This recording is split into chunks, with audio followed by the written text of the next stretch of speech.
When the Cincinnati Bengals clinched the American Conference Central Division Championship after just 3 years of existence, it set up a teacher versus pupil confrontation for the AFC semifinal game at Memorial Stadium. Don McCafferty had played for Bengal coach Paul Brown at Ohio State in the early 40s. For both, playing in a postseason game so quickly bordered on a rags-to-riches script. The Cincinnati Cinderella story was to come to an abrupt halt, however, on this cold and windy day after Christmas. The Baltimore defense and Johnny U were the villains.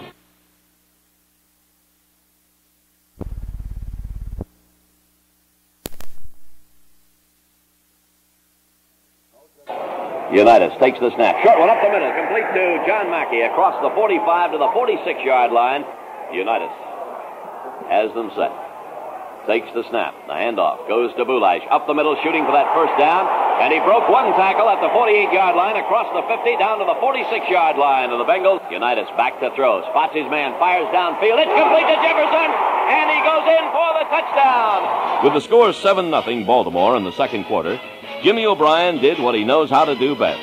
Long and into the wind. Now we're set. There's the snap. The kick is up. It is a wobbler. It is long enough. It is good. Just drops over the crossbar, and there you had a 43-yard field goal. 10-0 Baltimore, and the struggling Bengals had yet to register their second first down. With defensive plays like this, it wasn't difficult to see why.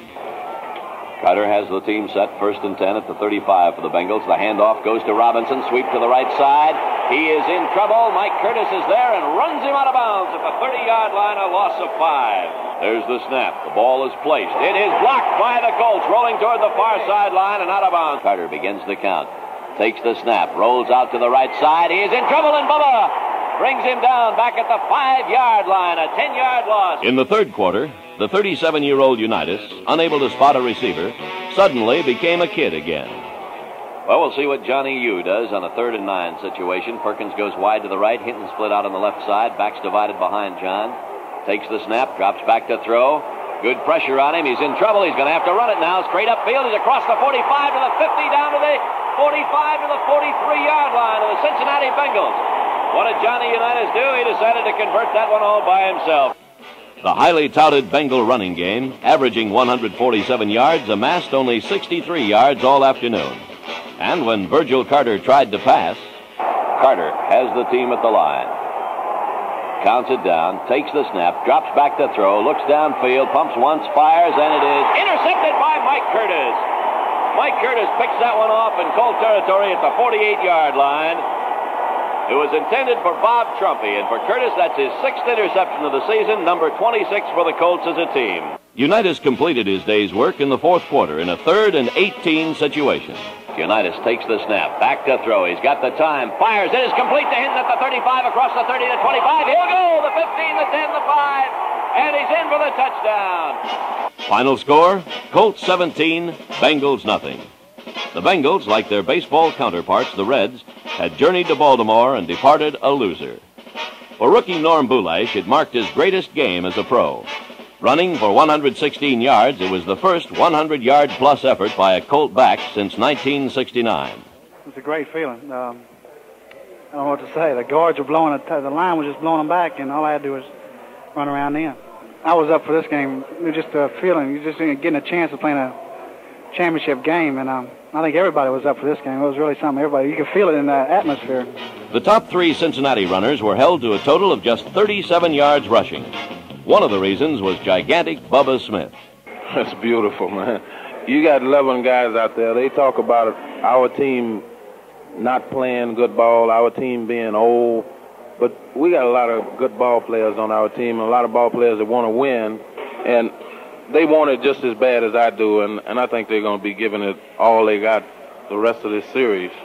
On the following afternoon, the Oakland Raiders down Miami 21-14, setting the stage for the January 3rd AFC title game at Memorial Stadium, the first championship game at home for Baltimore since 1959. With the Colts leading 3-0 in the second quarter, David Lee was forced to punt.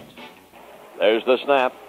Takes it, gets the kick away. It is a beautiful high spiral.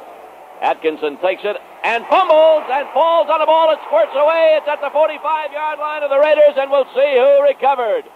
Big pile up, all the Colts motioning, and they did recover. Just 2 plays later, Colts out of the huddle, up to the line of scrimmage. Unitas takes the snap, fakes the handoff, back to throw, fires, the pass is complete to Hinton at the 25, to the 20, the 10, the 5, and it stopped at the 3-yard line. First and goal to go for the Baltimore Colts, and the Colts brace are playing fine football this afternoon. We're a couple of yards from pay dirt.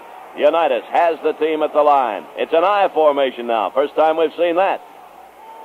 The handoff goes to Boulay, second man through. He is in for the touchdown, and the Colts are out in front by a score of 9-0. Raider quarterback Darryl LaMonica pulled a hamstring in the second period, and to the rescue came the 43-year-old miracle man, George Blanda. Blanda, who has played pro ball in 4 different decades, had bailed out the Raiders time after time in 1970.